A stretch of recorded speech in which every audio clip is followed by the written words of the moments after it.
10, Part 5, Social Protest. So Yinka Shonibare is a pretty prolific and well-known African artist and making a lot of interesting work. This cloth here that we see that we associate with African dress, I don't know how much African dress you've seen, but they usually have this wildly printed cloth. That is actually made in England and in Holland, and then sold back to different countries in Africa, and then they're cut up and made into clothing.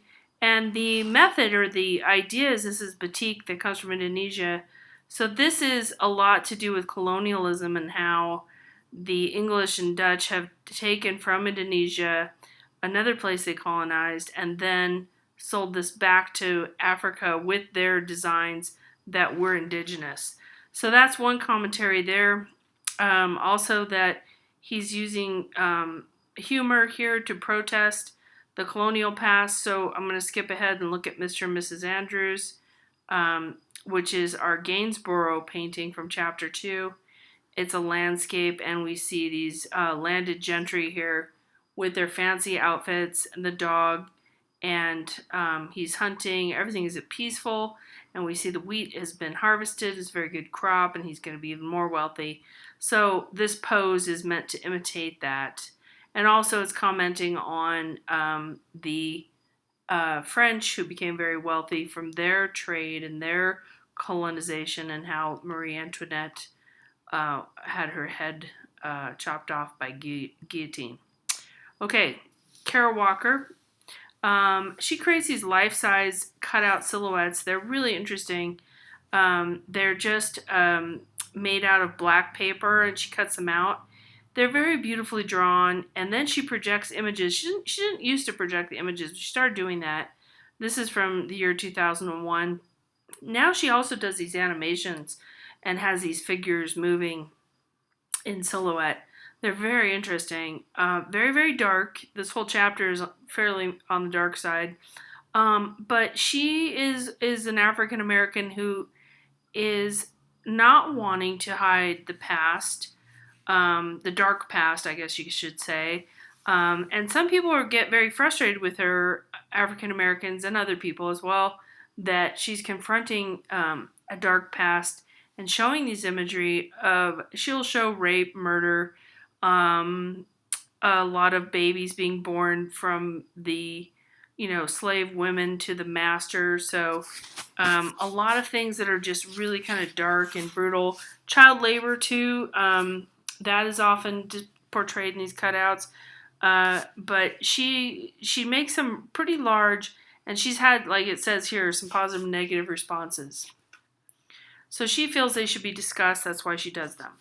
Okay, so affirming the values of the oppressed. This is Good Government, and this is Gothic, just before the Renaissance. It's quite weird in its perspective, actually. It has sort of parts of two-point perspective here, the lines going off in different directions, but it doesn't have a singular perspective. It's a mural, and this is Italian, Lorenzetti, The Effect Allegory of Good Government. So the idea of Italy at this time, even until after the Renaissance, it wasn't really unified. Venice or the Venetians or the Romans or different parts of Tuscany, which you may have heard of, those were all really different principalities, different kingdoms in Italy. Italy did not become one unified country until World War II, strangely enough. But at any rate, they were often fighting and difficult things were going on. But this mural was to show how prosperous people can be, the citizens can be, when everybody's getting along. And you have some allegorical figures up here, meaning sort of like angels or sort of symbolic embodiments of idealized heavenly figures. It's not necessarily angels, but that is one right there that we see just barely, but the rest of them are a little bit to our right that we don't see. Okay, amazing piece, Hans Holbein the Younger. It's a little bit hard to do because your image in the book is sort of in the middle. If it were on the edge on the other page, you'd see this better, but this is kind of cool. It has what we call, what we would call today, when we watch a movie, Easter eggs, little hidden gems in this painting.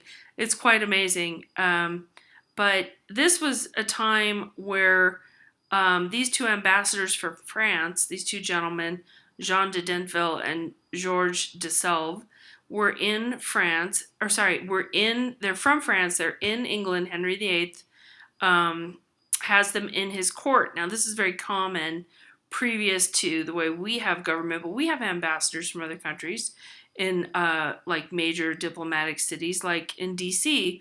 There's ambassadors from France, Germany, all kinds of other countries, Japan, everywhere, around the world that we have a good relationship with. That ambassador would be there. So King Henry VIII, all right, 1533, has these fellows in his court from France, and some of the things in here, there's so many things, I can't go into it all, but there's the globe here, there's references to math and science and music, of course, with this lute here, but then there's these interesting things about how things perhaps could be falling apart. Humanism is being developed at this time, and absolute authority is being questioned.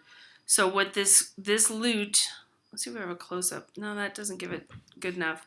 So there's a broken string on this beautiful musical instrument, meaning discord, right? There's a broken string, and you can see it up close.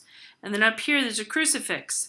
So what's happening is Henry VIII is breaking with the Catholic Church and the Pope, and so there's some disquiet, to put it that way. And so that's starting to happen, and this is depicting some of that. Our skull down here at the bottom, which just looks like a weird shape from this angle, but if you were to look at it a side view in person, or on a piece of paper sort of sideways, you would see this skull here. Now it's meant as a comment that this life is fleeting and that we should look higher. This guy is a pastor from France, so there's a lot of ideas about religiosity and how to focus on memento mori, which means life is fleeting. Okay, so it's meant for us to think about worldly goods up here, and then death down below, and religion, and how there's a split between the Protestants and the Catholics.